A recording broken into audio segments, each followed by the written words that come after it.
it. Tim, Fire Chief Tim Burgess, can you tell me, I guess, what time the call came in, and tell me about the call? Yeah, Cranberry Fire Department was paged out last night around 1:25 a.m. And we got on scene. We could see that flames were extending up above the tree line. There's a large orange glow in the sky. Both barns were fully involved at that time. We called for help from Brighton Fire Department and Alloway Calderman Fire Department. And our mutual aid system worked extremely well that night. We worked together as partners, and we saved the fire from extending into the house and getting into any other people within the area. Tell me about difficult fire for a number of reasons, and just to touch base. You're sort of firefighters had to park on the road, but the way the wind was, you're sort of walking into the fire, so you couldn't bring vehicles up. Again, which way the wind was going towards the house. Talk a little bit about that if you can, sir. You bet. So there's many environmental factors last night. One was the strong wind out of the west, which was blowing embers and smoke towards us responding in. Then we had the cold, which for firefighters trying to get themselves ready and repoised again to enter. It was tough trying to keep them warm. Thankful to Brighton for the rescue unit here. We were able to keep warm in there and bring the firefighters back in. We also had the slippery surfaces. The more water and the more steam, or the more small droplets of water we put out there, it's like resurfacing in ice, and it became very slippery for firefighters, very dangerous. We brought in a lot of salt and sand. We had the municipality come out with their sander and salter to make the roads safe for the residents and for our trucks responding. So there's many environmental factors last night, as well as fatigue, because the call came in at 1:25 in the morning. Our firefighters were at home with their families, and they get called out for an all night. So we finally got released around 9 o'clock this morning, and hopefully the firefighters got some rest and spent some time with their family. Tell me about, again, there was no saving the barns at this time, so efforts were concentrated on the defense of the house? Yes, that's right. As we pulled up on scene out in the road, we had a strong shower of embers coming across. Our concern was the residents for this family, so we quickly deployed crews onto the right-hand side, the north side of the structure here, to kind of protect and hold the fire from extending towards the house and make any more damage than what was already done. And we ensured that the family was safe. We had people keeping an eye on them as well. We had the paramedics here from Northumberland Paramedics. They're available in case we needed them as well. It was a real combined effort last night, which was really needed in those temperature conditions and with the environmental that we had. Tell me about the loss of the buildings, numerous items, numerous vehicles. Yeah, there was a woodworking business going on, like a rehabilitation with wood, and we tried to do what we could, but there was a lot of vehicles that were lost in the fire. There was machinery lost in the fire, and by the looks of it, a business as well.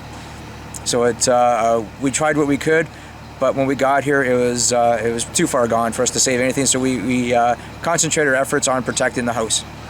Last question: cause and damage estimate? My estimate with the structure and the contents be close to $500,000, and we do believe that it started in the barn, the one single level barn that is towards the west. The cause, we're leaning towards the electrical at this time. Some further investigation needs to be done, but that's what we're leaning towards. It is not suspicious at this time. Gene, take me from the beginning. What happened? Well, we think it was I plugged the we call it the tractor in yesterday around 5:30 because I was going to, once it softened up here, I was going to remove all this ice today and then get some wood. Anyway, I think that's the only thing was plugged in the shop, so that's the only thing I could see causing the fire.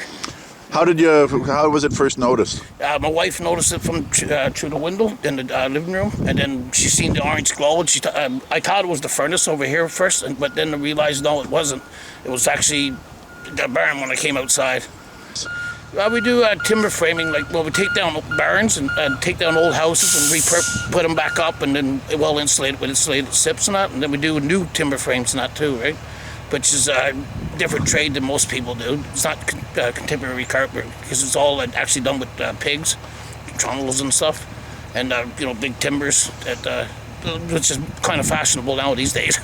Tell me about what you had in here then. In there was my forklift and my tractor and my ATV, lawnmower, a couple of welding machines, a MIG and a stick welder.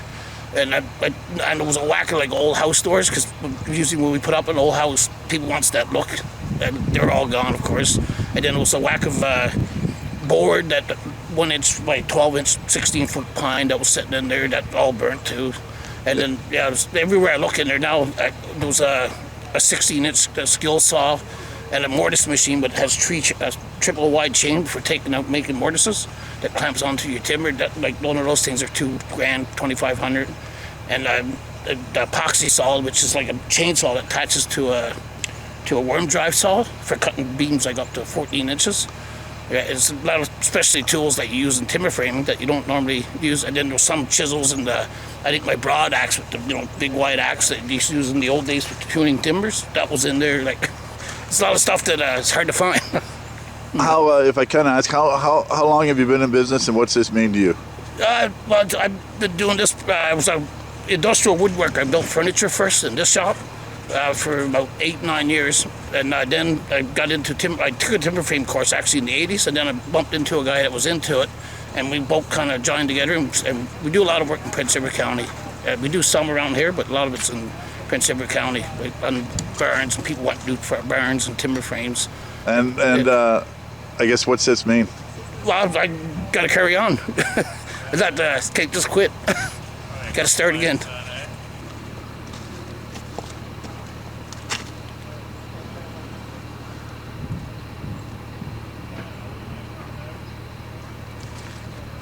Okay.